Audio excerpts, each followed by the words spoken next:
Akhirnya Ratna Sarumpait bongkar fakta alasannya berbohong digebuki jelang Pilpres 2019. Suruhan Bohir agar Jokowi tumbang. Ibu sudah ngomong di press udah masuk juga, udah bertanggung jawab terhadap kesalahannya. Tapi yang orang-orang nggak tahu tuh, kenapa pada saat itu ibu harus bohong? Nah itu yang belum banyak yang tahu tuh, Bu. Jadi apa alasan sebenarnya, Bu? Karena ya anak ya, kan saya bohongnya itu kan pada anak gitu. Itu juga saya nggak mengerti kenapa saya harus bohong pada anak saya, bukan anak saya yang bayar operasi saya gitu. Jadi memang nggak tahu. Gitu. Oke, jadi pada saat itu berbohongnya pada anak, pada keluarga lah ya intinya ya? Ya, pada anak saya. Berbohong pada keluarga? Ya. Oke, tapi kan beritanya lalu keluar, kesebar, ada Pak Fadlizon juga tahu. Ya, sebab aku berbohong kepada anak aku karena ada lebam-lebam di muka. Itu pasti kan jadi pertanyaan. Kemudian ada beberapa janji kemudian yang aku nggak mungkin tolak di rumah. Nah, isi lebam-lebam masih ada di sono. Berjalan aja.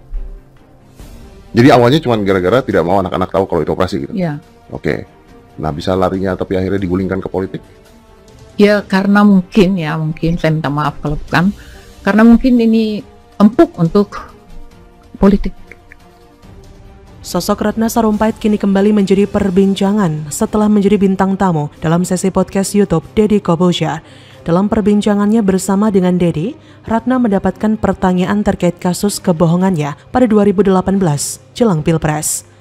Akibat dari kasus tersebut, Ratna Sarumpait ditetapkan sebagai tersangka penyebar berita bohong dan dijatuhi hukuman 2 tahun penjara. Seperti apa pengakuan Ratna Sarumpait? Berikut deretan faktanya. Pertama, Ratna Sarumpait mengaku berbohong berawal dari anaknya. Pada tahun 2018 jelang acara pemilihan presiden, publik dihebohkan dengan kasus Ratna Sarumpait yang mengaku dipukuli oleh beberapa orang tak dikenal. Namun setelah diselidiki ditemukan banyak kejanggalan hingga Ratna mengakui bahwa dirinya telah menyebarkan berita bohong. Dalam podcast tersebut, perempuan 72 tahun ini mengaku bahwa awalnya ia hanya berbohong kepada sang anak bahwa ia dipukuli, di mana sebenarnya lebam pada mukanya tersebut disebabkan oleh reaksi dari operasi plastik yang ia lakukan di klinik kecantikan. Ngomong Ratna Sarumpait kan? Ratna Sarumpait ada yang bisa ngatur. Itu superwoman loh kalau untuk yang aneh-aneh. Ya, tapi sepandai-pandai tupai meloncat, jatuh juga. Jadi kan itu aja. Jadi udahlah, sampai dikatakan, wah akibat itu dia jadi takut. Ya, dia jadi stres, dia nggak mau ngomong di mana-mana. Gile. Jadi Bang Ruhut dari awal juga sudah mengaku bahwa ini pura-pura. Kalau dari awal Bang Ruhut melihat informasinya dari awal yang katakan ada informasi soal dugaan penganiayaan, Bang Ruhut sudah curiga itu bohong. Oh iya kan saya lihat di Twitter saya udah awal tunggu kalian. Ada di Twitter saya jelas saya katakan, saya sebut tuh nama-nama yang orasi galak-galak itu.